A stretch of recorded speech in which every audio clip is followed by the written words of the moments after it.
sell in a public, and you decide to take a very overly conservative approach, in my view, that's fine. But I'm then going to say, guys, you're making a horrible mistake. I'll buy all these properties. Well, you also have an upset I'm just price. saying It's not that you're giving it away. You would establish, let's say, a floor. Well, that's what I'm saying. So where's your floor? Below. I don't have the numbers in front of me, and I haven't seen the houses to determine what condition they're in. Some are probably better than others. Well, that's why I think we have a fiduciary responsibility. I know we took before. I don't know if we owned the properties when you last visited. I know you haven't visited all the properties. Yeah, no, we only picked up 4. Yeah, he there's did. still more properties to visit. Right. There's 4 more we've We have 14 picked up. properties. What I'd like to do is charge Mr. Three Goodwin properties and a lot. So, Mr. Marcus, I want you to sign someone from your staff to visit with Mr. Goodwin the properties, and I want to update on what you think the value of it. We have to have some sort of, it has to be a rational process. We can't just say, oh my God, we have this horrific liability. We own $4 million in property. Let's just get rid of it. Well, it's not I don't think that's a prudent way to act. You actually have the opportunity to get a pretty fair price. This is going to be done at a public auction. We're going to have to advertise it fairly well. So, you're going to get a public auction. This is not going to be an inside sweetheart deal for anyone. But we've already had people express these auction companies, if I'm not mistaken, are not going to give you a floor price. You can establish. You have the ability to establish. I'm saying. Then the property would not sell. I understand that. So I'm simply saying, to begin to tease out the logic, and are you prepared? Because we're all worried about this liability. Well, if you get, are we prepared to sell it 10 cents on the dollar? If it's 10 cents on the dollar, that's fine. You establish that floor, 10 cents a dollar. I don't have any confidence in an auction process in this market, in this environment. So I'm just terribly concerned we're giving away property in 2 years' time that if we properly managed it and rented out the properties, over the time period, we would be able to create more value for the taxpayers in the tenor. That's the alternative solution. Well, that's you have to wonder whether we want to be in the business of owning and managing residential real estate. That's either yes or no. And to answer your question about the floor price is the taxes plus the cost of doing the foreclosures and the administrative cost. But essentially, the answer to your question is what the town has wanted from day one of this process is the taxes paid. That's all the town ever wanted from this process. We ended up with $4 million worth of property, but the reality is all of those people in our heart and minds, we would have loved for them to have simply paid the taxes and the penalties, and then we didn't really want their property in the first place. We only took it because that was the only way to compensate the town.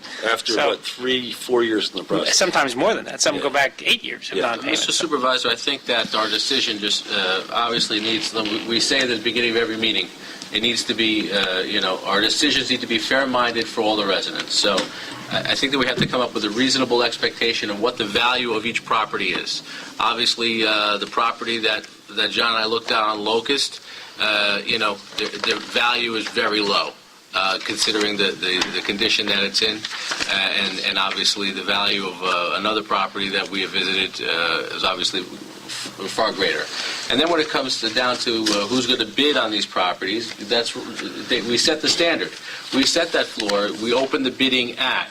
And then obviously there covers everything plus some, whatever we think that we need. And then in addition to that, we need to come up with what's good for us. At the end of the day, it's what's good for the town of Rye. So we're not going to give it away. It's not, the bidding doesn't start at $1. The bidding's going to start at $250,000. Bidding's going to start at what we think is fair.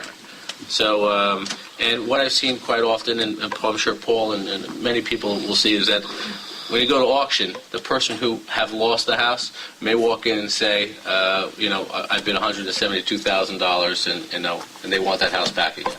So, whatever. You realize that it'll be up to a real estate professional to advise us, but there is really no chance that the houses, in my view, are going to sell at the price at which they would sell if they were empty and people had, perfect access. It makes a big deal. You're going to get like a 25% discount off of whatever, you would think the houses are worth. For the headache. If it was a completely, open transaction. The fact that you're going to have people in there that you got to get rid of is going to bring down the price Well, a good amount. one might argue then, if you're going to lose $1 million, because you might suggest that we ask the people to leave ahead of the auction. If you're telling me you're going to lose $1 million in value to the taxpayers in the town of Wright, simply because people are in the houses. Well, another reason, for example, if you get the people out, you can then show the houses. If you have the ability to show the houses, that's going to bring the prices up. Right. If you sell them as is, no interior inspection, with those people squatting in there, you're going to lose. No, that's why I want interior. I am charging, and I get it. It's not our interior inspection. You got to have an interior inspection for potential bidders. Well, I understand. But first, before we've got to figure out where we are, and I guess Town Attorney Noto, presumably we should have somebody from the local police departments accompany them, if at all possible. Yeah, I mean, I don't know, they did the first batch, they feel the need, I don't know. Well, no, there were a handful of sections where I requested that the Portchester Police Department come with us, and then as we moved out of certain neighborhoods, we took the liberty to go on our own. So, it's more so just for the safety of the person that's going there, Right. and that's... Yeah, by all means, have a police officer join. Okay, but I'd like, between now and February 9th, and as soon as possible, Mr. Goodwin, with somebody from your office, Mr. Markowitz, visit the homes, review the valuations, get inside the homes, find out who's living there. If you can, take some pictures. Give me an assessment of the quality, the interior, what we think these things are really worth, so we can go make some informed decisions on February 9th. And I think the other thing we should do is meet with the real estate and auction groups. Is there anybody from the town board that wants to meet with? I'll help out if they can meet on Right. early in the morning. Okay. It can be early in the day. I'll be Perfect. with whoever else wants to be involved. Beautiful. And the auctions, it's interesting that they're from so far away. Those auction companies kind of work on a national basis. Is that right? It's not surprising that they're from nowhere near here. Okay. And I think, the other thing we can do, you can do conference calls and stuff like that, too, if they can. Good. All right. So, we should have a pretty clear idea where we want to go with this by. Yeah, I've also asked our insurance carrier to give us some kind of information as it relates to the risk that the town is taking on. I would expect that we can have that well before the next meeting. Perfect. Good. So we're going to have a reasoned decision. Very good. Beautiful. Thanks very much. Thanks, Mr. Nowotnik. Okay. Well, actually, this may be a good time for the next report. Mr. Goodwin, you want to talk to us about our monthly, and Mr. Mecca?